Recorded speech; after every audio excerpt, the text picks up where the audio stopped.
Thank you guys so much, man. I really am happy to be here in Cleveland. I wanted to shoot this in Cleveland because I really wanted to do the show and then be murdered on the way back to the hotel. Where is everybody? I feel like I'm on the set of The Walking Dead. And I was in LA recently, and I had the weirdest, it was actually on the way home from that Ozzy shoot, the weirdest celebrity sighting on the plane. Sitting in front of me, Al Sharpton was on the plane directly in front. And it was so weird to root for my own flight to crash.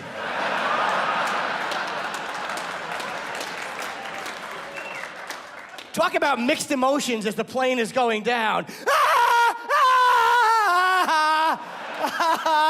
Yay, fatso. Ooh, do I not like Al Sharpton. He got stabbed years ago in Brooklyn, and I found out the guy who stabbed him is a big fan of mine. Which is cool, because I like his work, too. I just wish he was better at his job. Because Sharpton makes races so difficult. We all try to do the right thing, and we all try to say the right thing, but he makes it even harder than it needs to be. And the media is the worst. They won't mention race during certain suspect descriptions. That's how politically correct we are as a country. I was reading in the New York Daily News the description of a rape suspect, and they didn't mention the guy's race. Now, once you're caught, I don't care what you look like, but if we're still looking for you, how about you mention all pertinent information so we know who to avoid on the elevator? Not that I'm the rape target, but I think you understand. This was the politically correct description they gave. They said the young man was in his 20s, approximately 5'9", 185 pounds, and was wearing a red sweatshirt. You want to cut the hunt in half? Red sweatshirt, really? Why would you mention the thing he can change, but not the race, which he can't? What do you think, he's gonna leave the sweatshirt on until the manhunt is over? All his friends are telling him, he might want to take that sweatshirt off. No, I commit all the rapes in this. This is my lucky sweatshirt. There's a lot of blood and hair and DNA on this, baby. And I'm talking about black people and white people. I'm sure other groups have these racially uncomfortable moments. It's not just black and white. I'm sure Korean guys have them with Vietnamese guys. We would never notice, but I'm sure it does happen. Like, I'd believe you if you told me that's what it was. Like, oh, really? I thought it was one guy yelling at a mirror. You ever do something that you know makes you look racist even though you're not? Like, I was on a plane, and I'm getting into the row to sit, and there's 3 seats, and the woman in front of me getting into the window seat was a black woman. She was about 20 years old. And then there's me, and the woman getting into the aisle was a black woman who was about 55, and I don't know what had made me think they were traveling together. But my heart was in the right place. I was trying to be a courteous, nice passenger, and I'm like, oh, do you two want to sit together?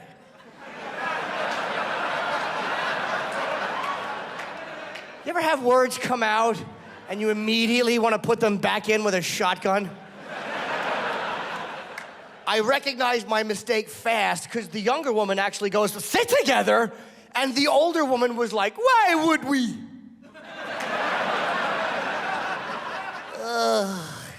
They're not even from the same part of the earth. I was off by oceans and continents. The woman said, why would we? There's no acceptable answer for that question. Because you're black, that's why. We like to see it all blacks in one area of the aircraft, madam. I was so humiliated, I just took the path of least resistance. I'm like, I'm sorry, I thought you were lesbians. Enough of this politically correct, polite, not. Americans seem almost phony at this point. We're always trying to avoid saying, when did we become such easily offended, whiny fucking babies? I never realized how many sports writers wanted to write chink in the armor until Jeremy Lin scores 35 points. And then they can't get to the keyboards fast enough. Wonder if he has a chink in the armor. Wonder if he has yellow fever. Get it? Get it?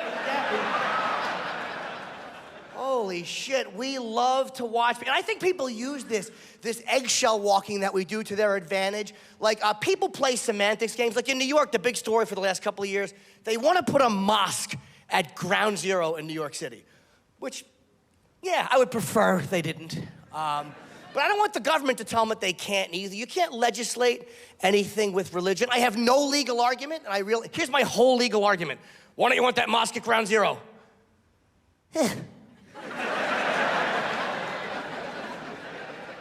I rest my case. But everybody understands why that feels uncomfortable. Just because it's legal, it doesn't mean that you have to do it. I mean, it's legal, but that doesn't mean you should put a condom machine in the lobby of a rape crisis center.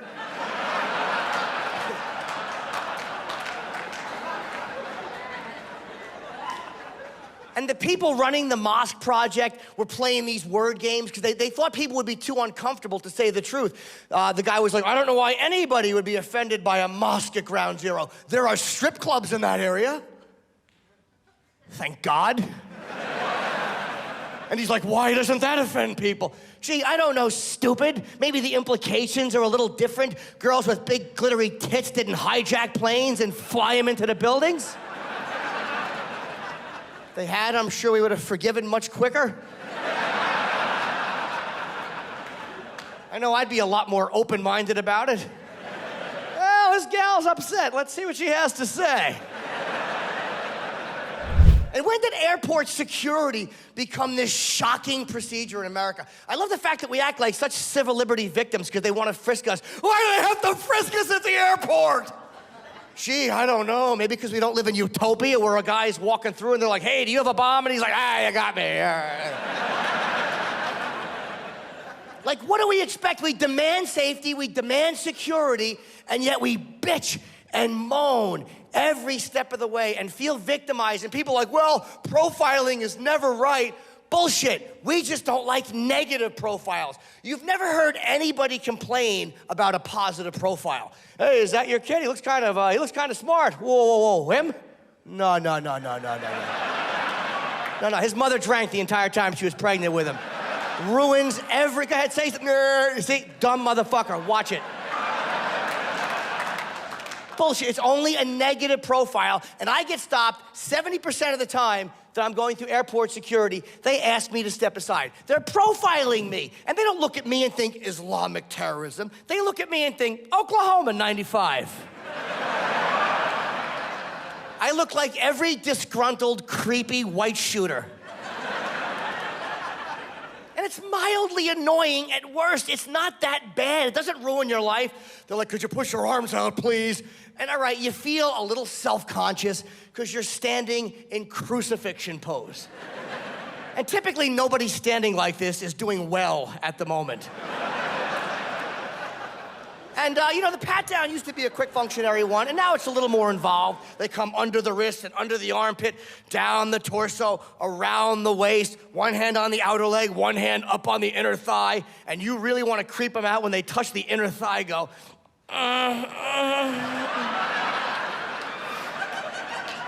Let your legs buckle a little bit. Give a sexy laugh.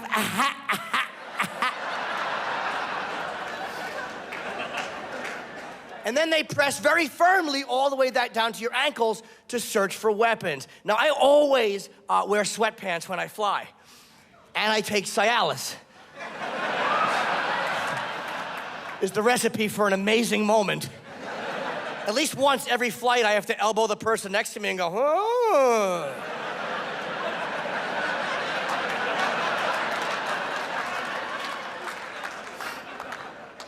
But I was in Newark Airport, and it was a younger TSA guy. It's like a younger cop. They're a little overzealous. And he was very firmly pressing down my leg, and I could feel the sweatpants starting to go. And I was gonna say something, but I'm like, let it happen. It'll be nice to do this once without getting arrested. And they slid down to about mid-thigh, and I was so annoyed that I had on underwear. I'm like, this could have been the greatest moment of my life, because he told me to put my arms up. Not only would I not have pulled the sweats up, but I would have opened my legs nice and wide so that he couldn't pull them up either.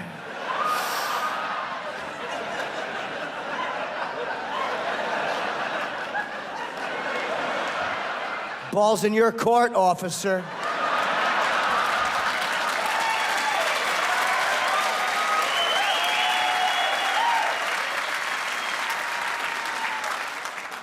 And I'll say this, I think for women, the searches are a bit more invasive, so maybe the TSA needs to fix what they do, because for women, it's a bit more to go through. I think you guys have a harder time than we do, because that's what I go through as a man, and it's nothing. But for a woman to have to stand there and have your breasts mushed together and your own breast milk poured down your throat and your buttocks separated, whatever else I would do if I had that job. How do you not abuse that power?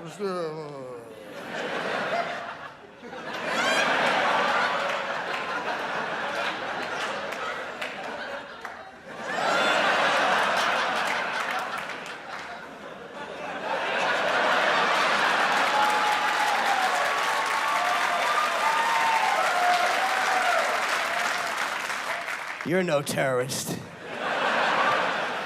And I think the really alarming part of that joke is how tall is this woman?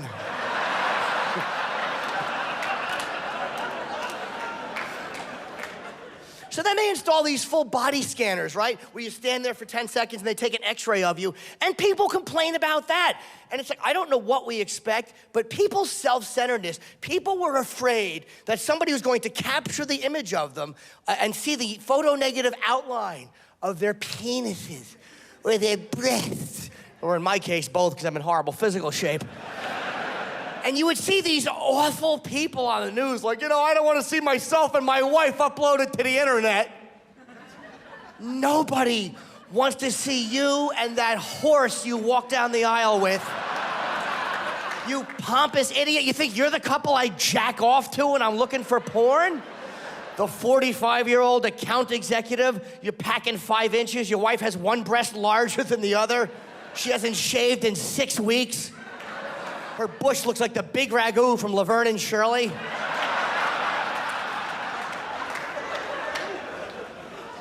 And look, I would be very interested to hear anybody's alternative solution. But look, how do you stop the mentality of a guy like the underwear bomber, who they just gave life in prison to not too long ago? He was going to blow himself up, dick and balls first. All suicide bombers are repulsive, but dick and balls first. Even though it's only a nanosecond, there's still a nanosecond where you're like, my dick and balls are gone! And I'm not a paranoid guy, but I am scared of plunging 30,000 feet. So when people are always like, and people get very pissed off at this stance I take, and I get all these emails from these civil libertarians. They're like, you don't care about your privacy. Ben Franklin once said, he who will sacrifice liberty for safety deserves neither liberty nor safety. Ooh. Did Ben Franklin say that? Well, fuck Ben Franklin. A, Ben Franklin had slaves. B, Ben Franklin wore stockings. And C, Ben Franklin never had to worry about plunging 30,000 feet because some savage yelled Allah Akbar and blew his dick and balls off in the clouds.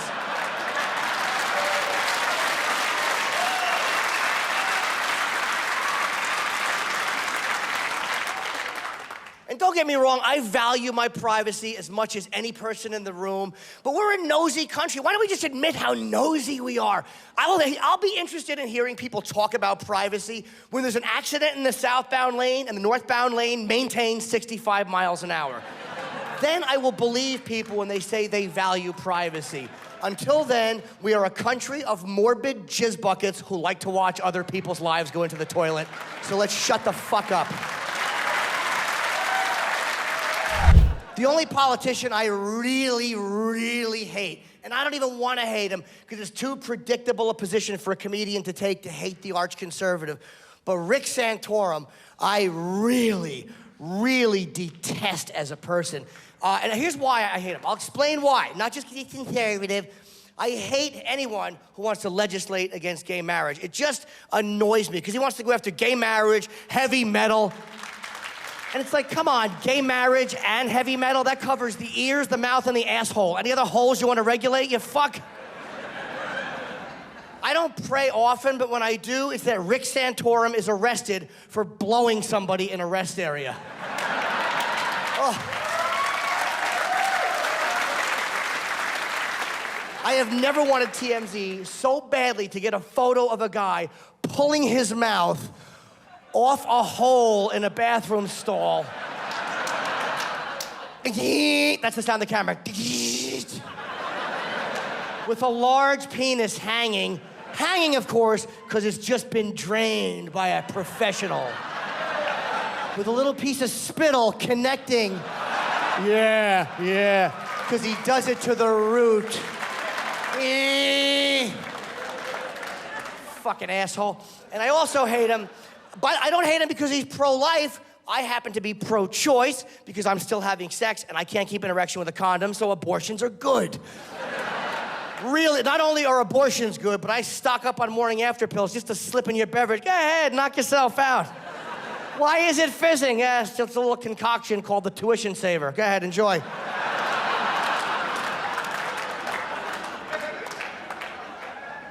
So I don't hate him because he's pro-life, but I do hate him because he thinks even if a woman is raped or is a victim of incest, she should have to keep the baby. It's like, what the fuck? He's like, well, even a rape baby is a gift from God. It's a shitty gift, don't you think? And being God, couldn't he figure out a better way to get the gift to the woman? I want to bestow life upon this woman. Well, she does not have a husband, Lord. Then let that guy in the red sweatshirt fuck her in the alley, now! I want that gift in her pussy. All right, I heard you, Lord, sorry.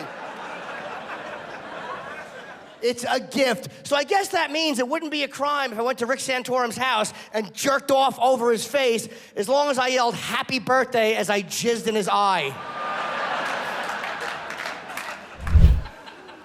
I need a woman badly. I need a woman. I have been single for 10 months now. Ooh, one fat girl.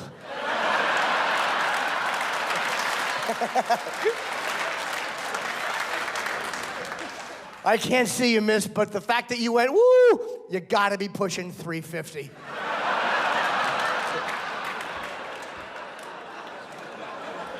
I don't get nervous on stage at all. I really don't. This is completely comfortable. But for some reason, those one-on-one, awkward social moments absolutely ruin me. And I'm 43 years old. It's not cute to be shy at my age.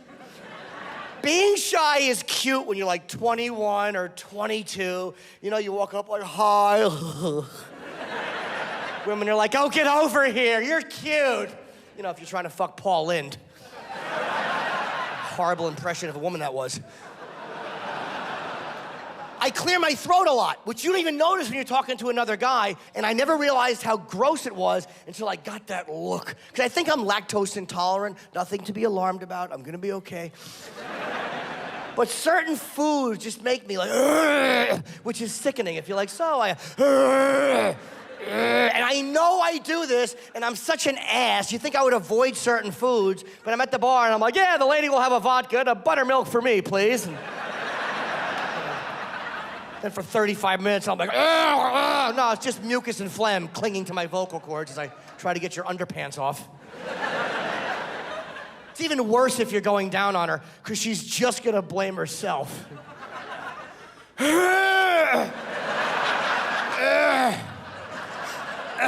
No, it's not you, it's me. I had a dairy product earlier. It was on my way over, and I was eating cheese out of a baggie. You always sound like you're lying when you clear your throat. Even if you're being perfectly honest, you sound like a liar. Did you touch that child? No. Then you gotta quickly turn your Penn State hat around.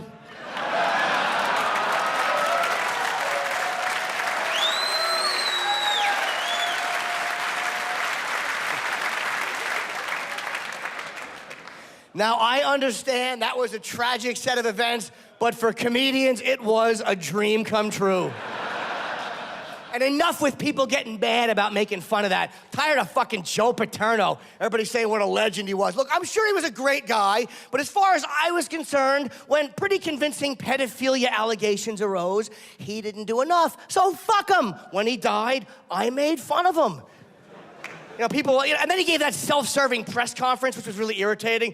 He's like, I really loved my time at Penn State. Well, of course you did. You weren't being fucked in the shower, stupid. Why wouldn't you? And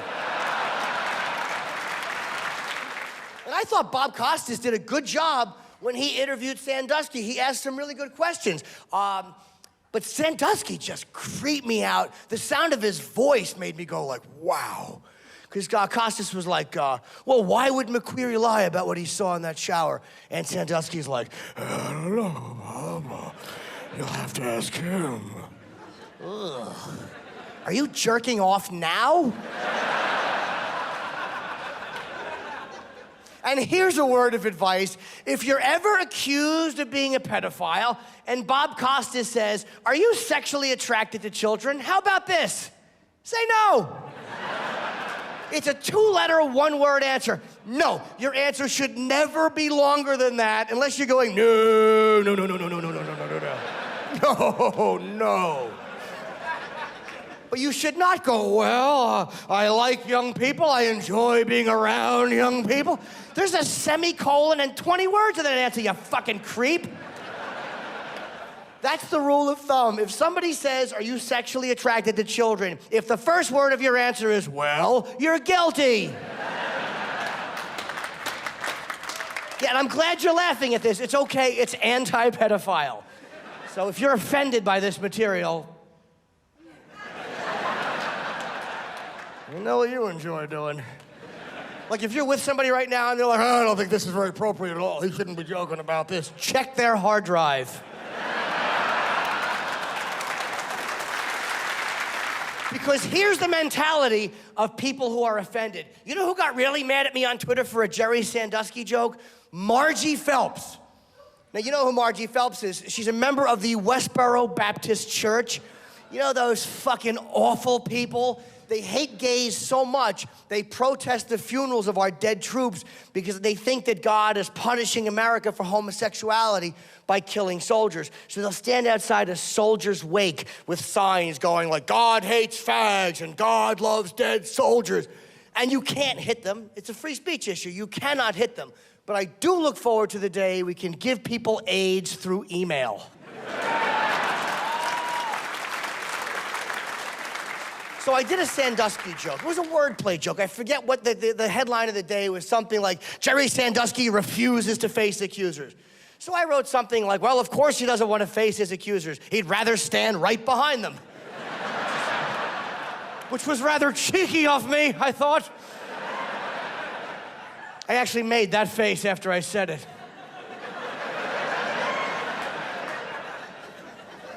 So Margie Phelps quotes my tweet and then retweets it and writes, you mock sin, and then writes the hashtag doomed. Which made me feel good when I thought about it. And I addressed her on Twitter, but she's like a religious fanatic, so I tried to be respectful. I'm like, with all due respect, what would you do if you met God and he called you a cunt?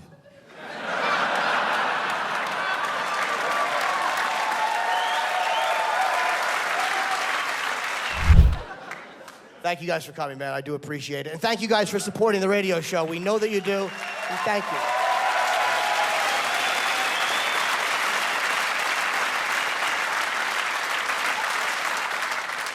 Now, here's the hard part I've had meeting women. It really is very, very difficult to find somebody that knows how to fuck you. My last girlfriend was amazing in bed, but did you ever end a relationship because if you don't, the police and court system will? It was like one of the, like I never violate a woman's space when we're arguing, but she was one of those people who would get like this close and say like, so what the fuck are you gonna do? But not nearly as feminine and sexy as I just said it. And I knew I had to end the relationship because we're laying in bed one night and she is on a 3-hour fucking complaining bender. And I started to think like, all right, how much time would I get if I stabbed her. But I didn't just think it, I actually walked myself through the appeals process. Time off for good behavior. Do I have a suit that I could wear for court? Could I record this and play it for the judge? Wow, Jim, she is a twat. Case dismissed. But the sex was so good, and it's so hard to replace because she was crazy. She had that fucking thing that makes you great in bed, which also makes you very difficult to deal with. She would say these things. Now, she has no idea that I would do this, but on my phone, I have a little section, and it's called You Think I Don't Listen. And for 2 years, just so you know I'm not lying, I would write down things that she said, and I'm going to read you a couple of them. And these are not things said to be funny or to be crazy, and she had no idea that I was running into the bathroom going, oh, you are fucking out of your mind.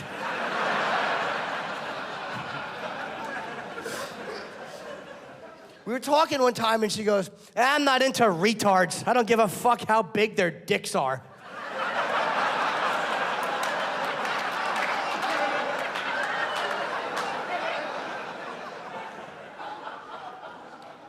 Another one. Did you notice that I burped while I was sucking your dick? It tasted like Dijon mustard.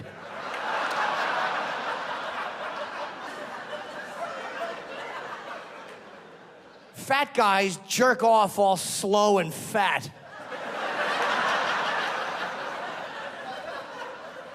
Your cum always gives me heartburn.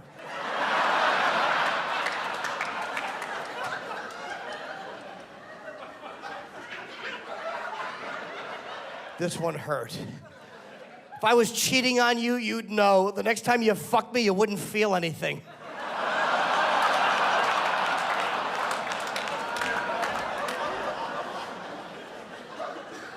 I want my next abortion to be in a really nice place.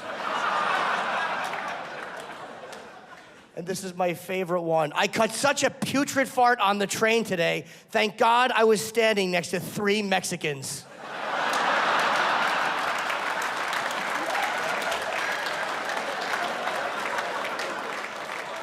You ever have somebody change your life by things they do sexually? She changed my life. We were having sex. And when I came, I shot it across her right breast. Now, I am bragging a little bit because we were fucking doggy style. And it was a very impressive ricochet off of my Taylor Swift poster. And she's laying there with my cum on her breast, and she takes my head and pushes my face into it and says, now clean it off, bitch.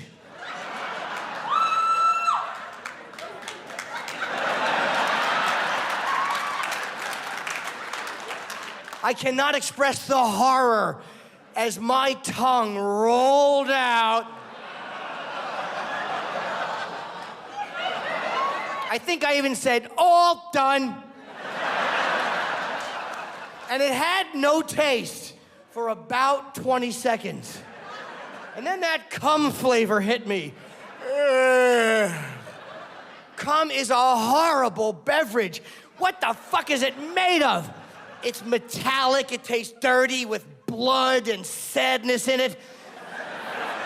It clings to your teeth and your gums and your throat. I felt like I drank the bad guy from Terminator 2. So to women, I am so sorry for all those times I was like, yeah, I'll tell you when I'm gonna come. And then forgot and laughed as you were vomiting out my passenger window. Thank you very much. You guys were great, Cleveland. I love you. Thank you guys for coming down. I appreciate it.